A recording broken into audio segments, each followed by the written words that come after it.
Hello and welcome. My name is Ryan Johnson, and this is the Saltcast. And today I welcome the one and only Paul Johnson. That's right. I'm sure there are lots of other Paul Johnsons out there, but it's good to be here, Ryan. I don't know if you ever experienced this, but every time I go to the doctor or pharmacy or something that they're required to know my name, or like I'm renting skis from this local or any outdoor equipment from a local renter at Yeah. the college here, and it's like, hey, what's your name? Ryan Johnson. Okay. Oh, there's like 5,000 Ryan Johnsons in here. What's your birthday? Oh, there's still like 15. Like, what's your, like, do you ever experience that? I have experienced it from time to time Man, because Paul is a common name, and Johnson, of course. I mean, there's lots of Johnsons out there. oh, everywhere I go. But I have yet to meet another Ryan Johnson in person. So Trying to think if maybe I've one ever day. actually met a Paul Johnson or not. I don't know. That's a good question. I know of other Paul Johnsons. Yeah, I've heard of them. they exist. I mean, Yeah. obviously. And there's millions of them because, part of that system. Yeah. Um, but Paul, today, I was looking at sales tax as a keyword and what people are looking for when it comes to sales tax. And one of the top questions asked is, how do I calculate sales tax?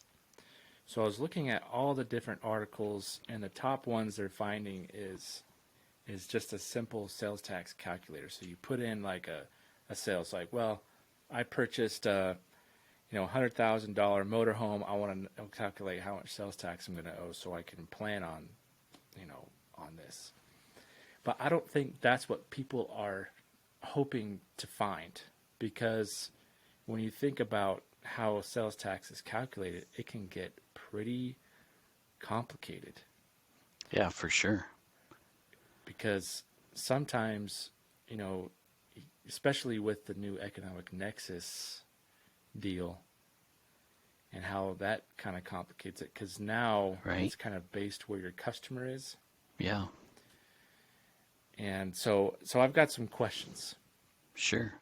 And when it surrounding comes that. to the calculation or the sales tax side, that's it exactly. I mean, Wayfair really imposes on businesses, right? As you establish economic nexus. So we talk about it all the time on these podcasts of before any state can require you to charge and collect sales tax, you have to first establish nexus. And nexus can be established through multiple different ways. But yeah, once you've established nexus and you're responsible for collecting tax, I ran into a client of ours that we've been working with for a couple of months. I had another conference call with them just recently, and they're charging and collecting sales tax through JotForm. Well, this was a first for me. I was like, I didn't know JotForm Jot form does that, huh? you could have tax in there. And so yeah, there are many different ways, um, but first you got to establish nexus, right? Right. So I mean, that's kind of my first question. Is this can get complicated, especially if you are, you're just no figuring out that you've got to start collecting tax. But let's here's a scenario. So you have a physical location in one state, and you it's like, do you? This is a question we get: is, do I collect? Like, what rate do I collect, and where do I collect, and do I have to collect the sales tax? Because if you're selling to someone else in a different state, yet you're not registered there, so do you collect the sales tax there? Yeah, And then what rate do you collect yeah, at? Like, yeah. We could use a pretty simple example of, if you're located in the state of Indiana, for example, or Michigan, which has a flat rate sales tax across the entire state. In Michigan, it's 6%, right? So if you are in Michigan and you're selling product, everybody knows you got to charge 6% sales tax on that tangible personal property that you're selling. But what happens when you sell it to a customer who lives in Texas, for example? Well, Texas, first and foremost, before Texas can require you as a Michigan business or Michigan company to collect Texas sales tax, you first have to establish nexus. The economic nexus in Texas, just for informational purposes, is $500,000 in total sales. They don't have a transaction threshold, so you have to sell more than $500,000 in total sales. But let's assume that you sell some pretty high dollar stuff into Texas to customers that are located there. Maybe you're selling some high dollar equipment or pieces of art or something. And so yeah, do I charge the 6% sales tax that I know in Michigan, or do I charge what tax do I charge? And in that instance, it's all based on the customer's location. The customer's located in Houston, Texas. Well, you're going to need to charge them the full 8.25% sales tax that's due in Houston. And then when you file your Texas return, you're going to report the 6.25% state tax to the state of Texas, and then you're going to allocate the remaining 2% to the Houston Transit, Houston MTA on the applicable return or on the applicable form. And so it's always on interstate sales, it's always based off of where the customer is located. Where are you delivering the product? Where is the customer being located, and where they're using the product? We have a lot of customers who are drop shipping product. Maybe the customer resides in Texas, but they want you to ship it to their location in Louisiana. Well, now you have a delivery that's not going to Texas; it's actually going to Louisiana, and so it's not a Texas sale anymore. It's now a Louisiana transaction. So in drop shipments, we've had a couple of podcasts on these as well, but drop shipments, it's always based off of where the customer is located, where you're delivering the product to. That's where it's going to be used and consumed. And so if you know that the product is being delivered to Louisiana, then you would charge the Louisiana tax rate.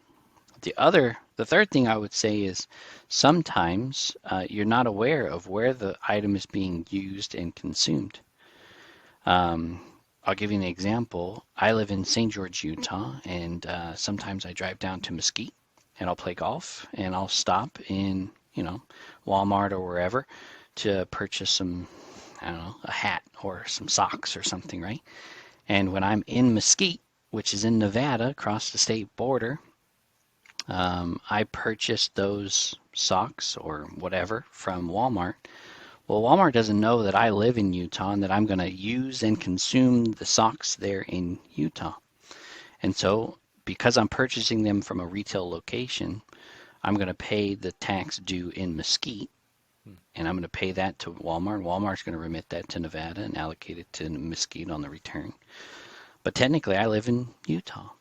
And so, when you bring product that you purchased to the state where you're going to use and consume it, then technically that's a use tax that would be due. Hey, I only paid 6%. I don't know what the tax rate is in Mesquite, but let's say it's 6%. Well, in St. George, 6.875 or 6.75 percent. Technically, I would owe an additional use tax because I used and consumed it in Utah. So yeah, when it comes to calculating tax, what tax to charge and what tax to collect, man, it gets messy, doesn't it, Ryan? Jeez, I can now see why this is like the number one question, and I can see like that's one of them. There's like number two that's searched, and there's a lot of traffic there because it does get complicated, and it's Yeah, probably frustrating because you can't find the answers. yeah, So let me see if I can try to sum this up a little bit. So sure. it's like back when you're looking at the Michigan example you gave. So you live in Michigan, it's got a flat rate, and you're selling to Texas. It's like you will not collect the sales tax on that purchase unless you are registered and you've met, you know, any kind of nexus, physical or economic nexus thresholds. Yeah, if you collect the tax and you're not registered, well, that's a big no-no, right? Tax collected Right? unremitted is fraud and could end up in an orange jumpsuit, worst case scenario. So you definitely want to get registered if you're going to collect the tax. But anybody can collect it, quite honestly. I mean, anybody can add it Right. to the invoice, and just about everybody, expects to pay sales tax these days, it seems. And it's a rarity that you can go to an online website and not pay sales tax from my Right. perspective anyway. So, what would the sales tax return look like then? Is that like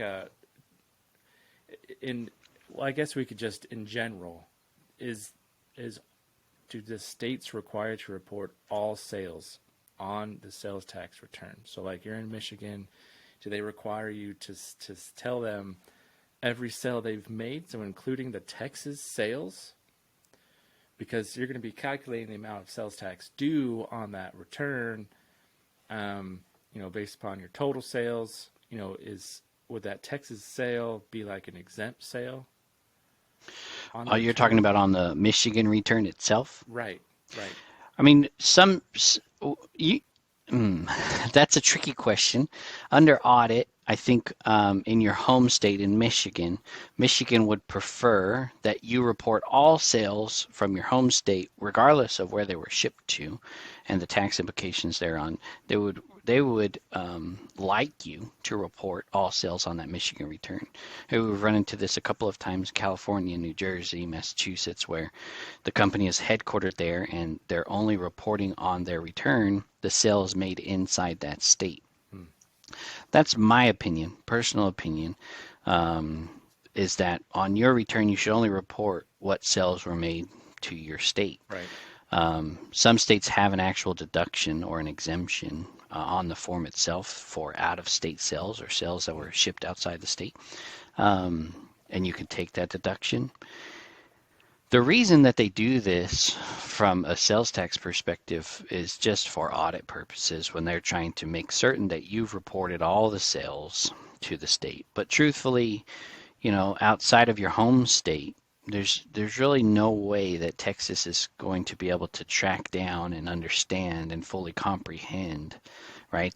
That I reported all the sales. They're going to take a GL download. They're going to take a transaction report from your ERP or your shopping cart, and that's what is going to be audited. And so, truly, Texas is only concerned about Texas sales. If it's a Louisiana drop ship, like I mentioned earlier, then it's not a Texas sale. That's a Louisiana sale, and it's hmm, not to be audited by the comptroller. gotcha. So in this case, well, this example is for someone who this is not on a marketplace facilitator. This is someone on their own website. Maybe they have Yeah. their own warehouse where they're shipping their goods out, or they have a base retail location that they ship product out from.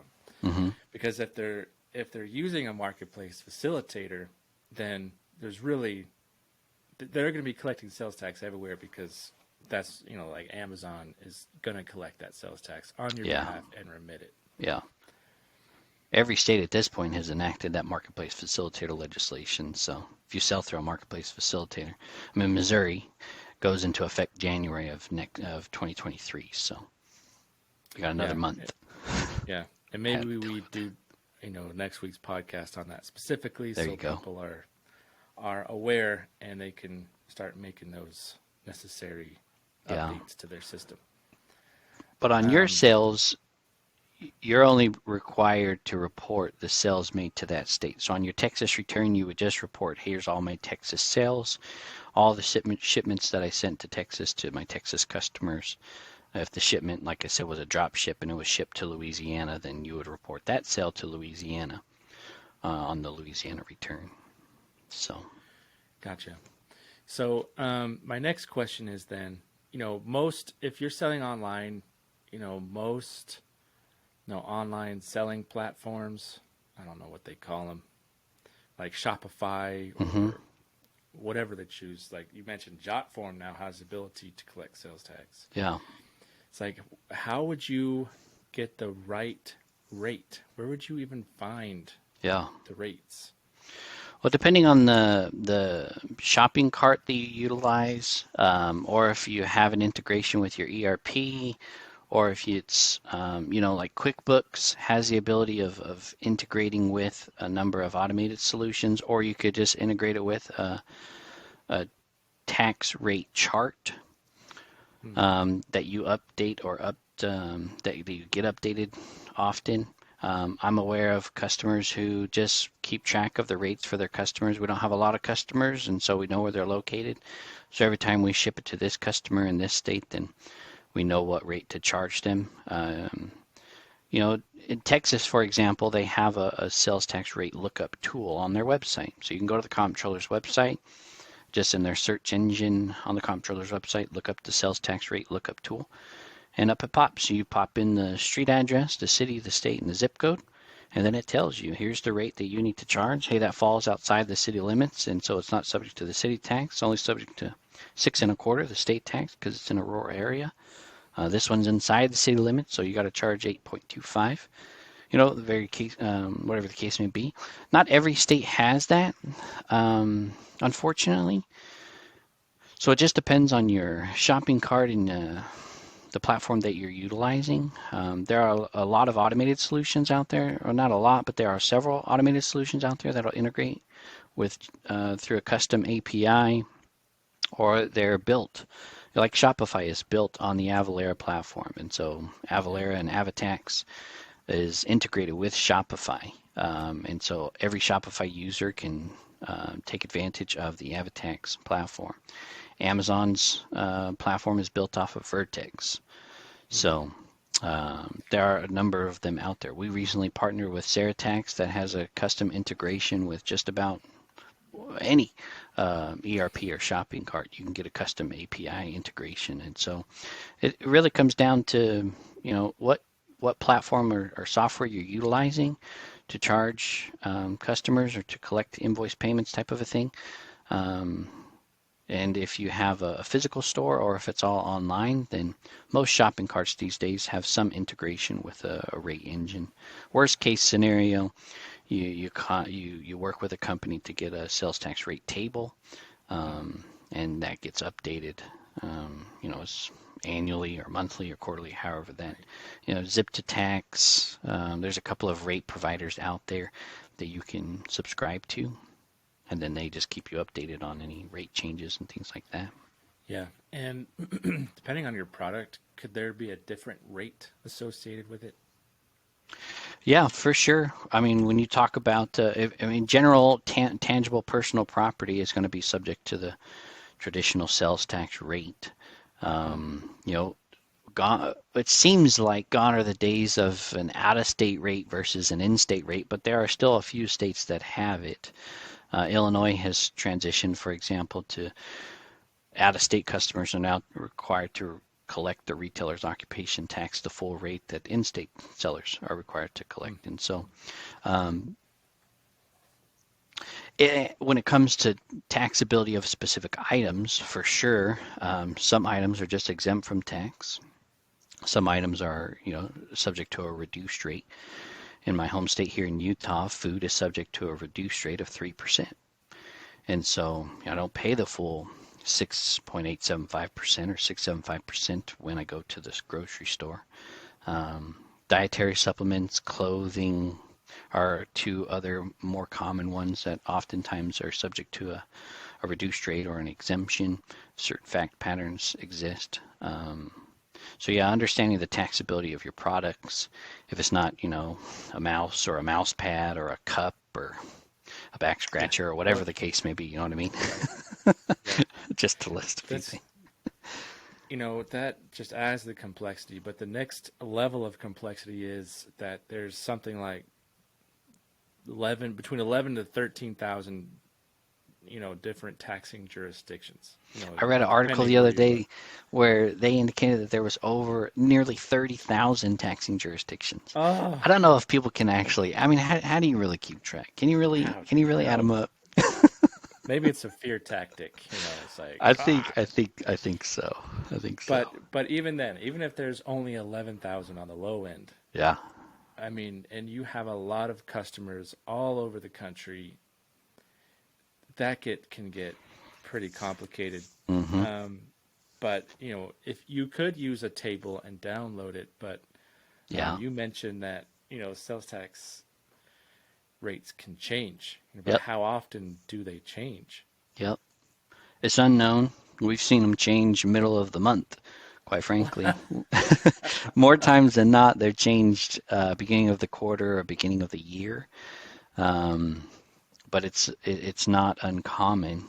I mean, it's happened before. We've seen it where Yeah. DC just changes their rate mid-month, mid-calendar year. It's like, what? Where is this coming from? How are we supposed to? And then when it goes to reporting it, you got to report it under the old rate and then report your new sales under the new rate. It's Oh, just brother. a bit messy. So So does the rate usually increase or does it decrease? more times than not, it's increasing. I mean, it is. Oh, We have seen it decrease, but it's much like everything else. All prices go up. so if you got your rates like 5, 10 years ago and you've been using those same rates, I mean, you could have some serious liability there. Yeah, for sure, for sure.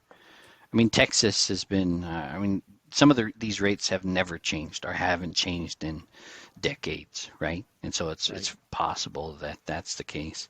But then you have also jurisdictions that get rezoned. Hey, now this is now inside the city limits of Mm, Houston. The zoning, expands, and so what used to be outside the city limits is now inside the city limits for this tax rate, or maybe the state changed the tax line. They rezoned for tax purposes, and now it's subject to an additional rate or a higher rate. But it is possible to have a lower rate. It's pretty uncommon from what I've seen. More times than not, it's a right. rate increase. Well, I just saw that Texas will report, and I'm sure other states will too, just how much sales tax revenue they've collected each month. Oh yeah, yeah, yeah, yeah, yeah. And so like Texas just just looking up Texas, and they like last month it was like $3.9 billion. Oh yeah. With the COVID in 2020 and online sales Right. going up, and now e-commerce, Wayfair affecting businesses. More and more businesses are collecting sales tax. So I think from an audit perspective, states are going to continue to audit and make certain that businesses are being in compliance. So being aware of what rate to charge and when to charge it is difficult, but once you get a basic understanding, I think it's pretty simple to comprehend. Um, and then it's just a matter of getting the right tools in place to, stay on top of it. Yeah. So I guess to sum it up, what you need to know to calculate your sales tax is your nexus, where you should Definitely need to actually understand your collect Nexus it. footprint. Got to know that Yep, because that's where you're going to get the rate. So you got to know where your customers are at, yep, get the right rate. Make sure you're registered there. Don't yep, be collecting the sales tax if you're not registered. yep. That's a whole nother thing. Oh, that gets messy. It gets really messy. And then, yeah, I mean, it could be as simple as that, especially if you're not making a whole lot of sales to a whole lot of different customers. For sure. I mean, you could manage that on your own. Yeah, we worked with Um, many small sellers who managed it on their own, managed their own rates, managed when to charge it, when not to charge it. We've even seen, where they offer different types of services, and they know, hey, these services are subject to tax, these services are not subject to tax. So when I sell it into this state, I know I need to charge tax on here and not charge it here. So you don't necessarily need an automated solution all the time, but if you got high volume or high sales amounts, like, yeah, yeah, it's a yeah, really yeah. good idea. And at that point, it makes sense. Let's jump on a call. Let's talk about, what you got going on. Let's talk about your nexus. Let's talk For about your sure. taxability. Let's For talk sure. about how you're making these sales because those three questions, could really help in the direction that you should be going and what Hmm. you should be doing. Awesome. Well, thank Totally. you a lot, Paul. It's been a Absolutely. great podcast. Thanks for Um, having me, Ryan. and we hope to see you on another one. We'll see ya.